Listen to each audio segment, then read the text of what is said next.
Hello student, welcome to my channel. जो आज मैं आपके लिए एक टॉपिक लेके आई हूँ जो कि 9th क्लास के लिए है, कंजर्वेशन ऑफ मोमेंटम। आज आपको ये एक्सप्लेन करने वाले हैं हम कि कंजर्वेशन ऑफ मोमेंटम को हम कैसे डिराइव कर सकते हैं।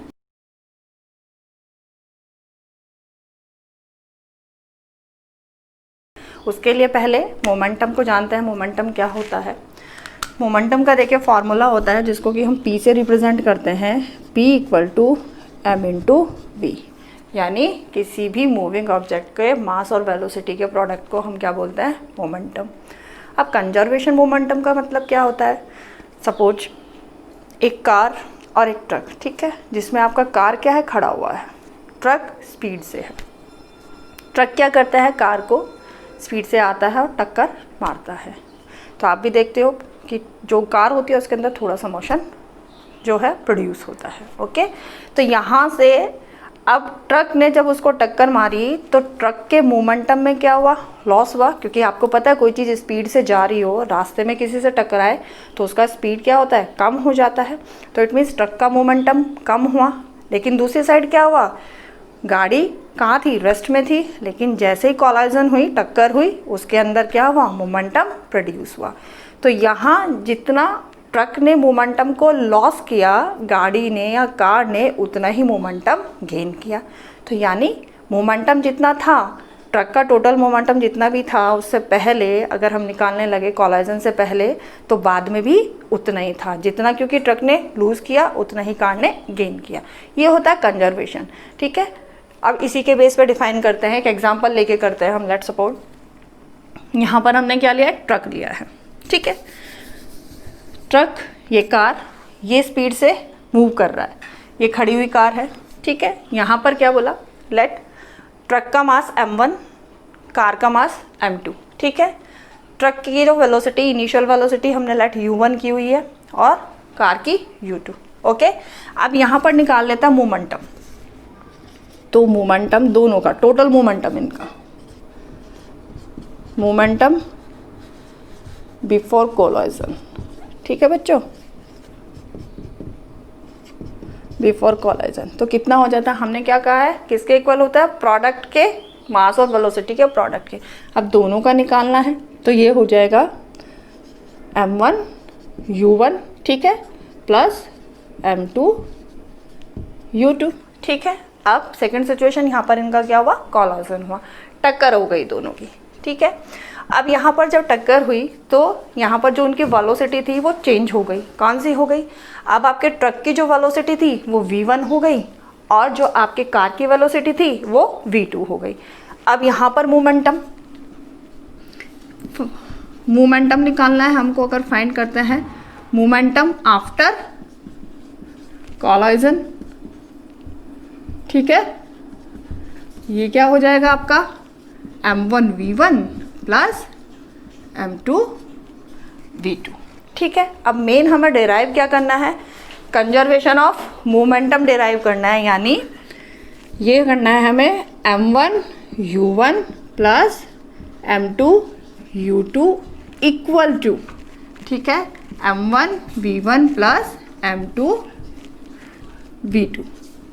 ये हम लोगों को डिराइव करना है कंजर्वेशन ऑफ मोमेंटम, यानी total momentum before collision equal to total momentum after collision. हम लोगों को ये प्रूव करना है।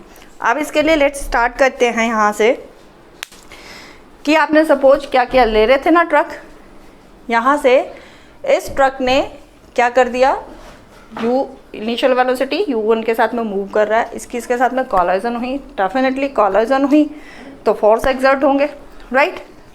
तो यहाँ पे किया, निकाल लेते हैं यहाँ से कि व्हेन फोर्स F1, मान लिया हमने कि ट्रक कार के ऊपर एक्सर्ट करेगा, F1 फोर्स लेट, और उसको क्या करते हैं, जो कार भी क्या करती है, ट्रक के ऊपर एक्सर्ट करती है, दैट इज F2। आप लोगों ने न्यूटन का थर्ड लॉ है जिसमें क्या है कि every action has a equal and opposite reaction. ठीक है, तो यहाँ इसी के बेस पे हो जाएगा कि ट्रक जितना फोर्स कार के ऊपर लगाएगा, कार भी उसके ऊपर उतना ही फोर्स लगाएगी, लेकिन अपोजिट डायरेक्शन में। तो उसी के बेस पे अब हम कहते हैं when F1 force of truck, ठीक है, एक्सर्ट ऑन अ कार, ठीक है, for t time, for t time,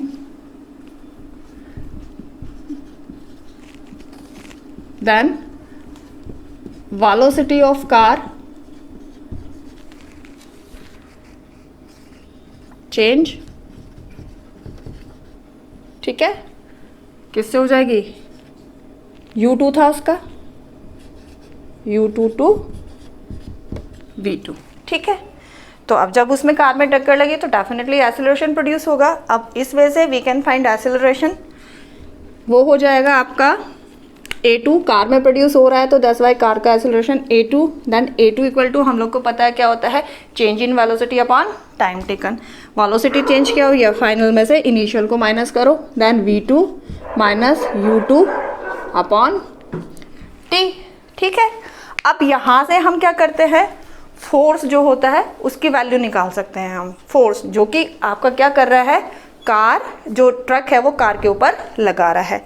तो F1 इक्वल टू क्या हो जाएगा, F1 इक्वल टू, आपको पता है यहाँ पर कि जो फोर्स होता है उसका फॉर्मूला क्या होता है, we know that force equal to m into A, ये न्यूटन का सेकंड लॉ है। तो इसके अकॉर्डिंग F1 इक्वल टू क्या हो जाएगा, F1 इक्वल टू कितना हो जाएगा बच्चों, m2, क्योंकि कार के ऊपर लग रहा है, सो m2 v2 माइनस a है, और a की वैल्यू यहाँ से पुट कर देते हैं हम इसमें, v2 minus U2 upon T, this one your equation number 1, ठीक है। सेम ऐसे ही सेकंड सिचुएशन हम किसके कर लेते हैं, ये फर्स्ट सिचुएशन थी। सेकंड सिचुएशन में आते हैं हम किस पर, जब क्या कर रही है, कार वापस ट्रक पर फोर्स लगा रही है। तो यहीं से उसी तरीके से अगर हम एक्सेलरेशन की वैल्यू निकाल रहे, व्हेन कार एक्सर्ट, रिएक्ट करेगी उस पर, कार रिएक्ट ऑन ट्रक, ठीक है, देन एक्सेलरेशन क्या हो जाएगा, फिर अगर उससे निकालते हैं तो एक्सेलरेशन इक्वल टू, यहाँ पर कार ट्रक में हो रहा है तो A1 equal to change in velocity, यानी चेंज इन वेलोसिटी कितनी हो जाएगी आपकी, V1 minus U1 upon T, right. इसी तरीके से फोर्स फाइंड कर लेते हैं हम यहाँ पर, फोर्स यहाँ पर F2, यानी जो कार फोर्स किसके ऊपर लगा रही है, कार फोर्स लगा रही है आपके ट्रक के ऊपर, तो एक्सीलरेशन किस में प्रोड्यूस होगा, ट्रक में। तो यहाँ पर भी वही same, F equal to m into A से वो कर देंगे, m1, a की वैल्यू क्या हो जाएगा, v1 minus u1 upon t, equation number 2। तो आपके पास में एक इक्वेशन ये हो गई, एक इक्वेशन ये हो गई। बट अब यहाँ से क्या करना है, देखो कि न्यूटन के थर्ड लॉ के अकॉर्डिंग वी नो दैट दोनों फोर्स क्या होंगे, इक्वल होंगे।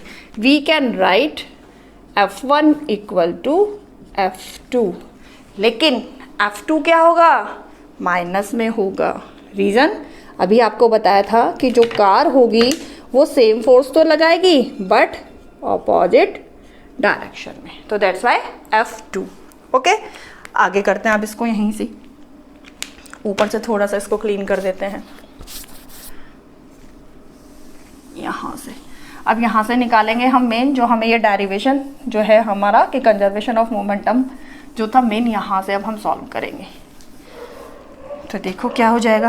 अब हम इक्वेशन नंबर 1 एंड 2 से F1 और F2 की वैल्यूज़ पुट कर देते हैं। F1 का वैल्यू क्या है, यहाँ से F1 का वैल्यू देखो m2, ठीक है, v2 minus u2 upon t equal to, यहाँ पर आएगा माइनस F2 का वैल्यू यहाँ से पुट कीजिए, then m1 v1 minus u1 upon t, ठीक है। ये इक्वेशन हो गया। अब आपके पास में क्या करेंगे, t से t को कैंसिल कर दो, ओके। अब इस m2 की मल्टीप्लाई करते हैं अंदर, m2 v2 माइनस m2 क्या हो जाएगा u2, okay, equal to minus, ठीक है, इस वन की इसमें करो, देन m1 v1, m1 की, क्योंकि माइनस का m1 है, जब इसमें मल्टीप्लाई होगी तो आपका प्लस में हो जाएगा, ये हो जाएगा प्लस m1 u1। ओके, अब क्या करते हैं हम, u को एक साइड और v को एक साइड कर लेते हैं। तो यहाँ पर क्या हो जाएगा, अगर हम निकालते हैं यहाँ पर, ये कर लिया आपने m2 v2, इधर से इसको लाइए, ये माइनस का है, इधर आकर क्या हो जाएगा m1 प्लस का हो जाएगा, than equal to m1 u1, ये इधर माइनस का है, उधर जाकर किसका हो जाएगा प्लस का हो जाएगा m2 u2। ठीक है, तो अब आप देखो क्या ऑब्जर्व कर रहे हो, m1 u1 दिस वन, यहाँ से देखें m1 u1 क्या है आपका बिफोर जो कोलिजन था उसका total momentum m1 u1 plus m2 u2। Okay, and here is आपका क्या है m1 v1 plus m2 v2, ये आपका ये रहा, यानी ये आपका क्या था, आफ्टर कोलिजन जो था आपका टोटल मोमेंटम था। ये दोनों क्या थे, इक्वल थे, और यहाँ पर भी हमने इनको डिराइव कर दिया है, दोनों के दोनों क्या है, इक्वल है। ठीक है, यानी मोमेंटम में किसी भी तरीके का लॉस नहीं हुआ था। जितना टोटल मोमेंटम ट्रक का और कार का बिफोर कोलिजन था, उतना ही मोमेंटम ट्रक और कार का आफ्टर कोलिजन है। तो यहाँ पर कोई लॉस नहीं हुआ है, यही हमें प्रूव करना था। ओके, ये चीज़ प्रूव हुई है।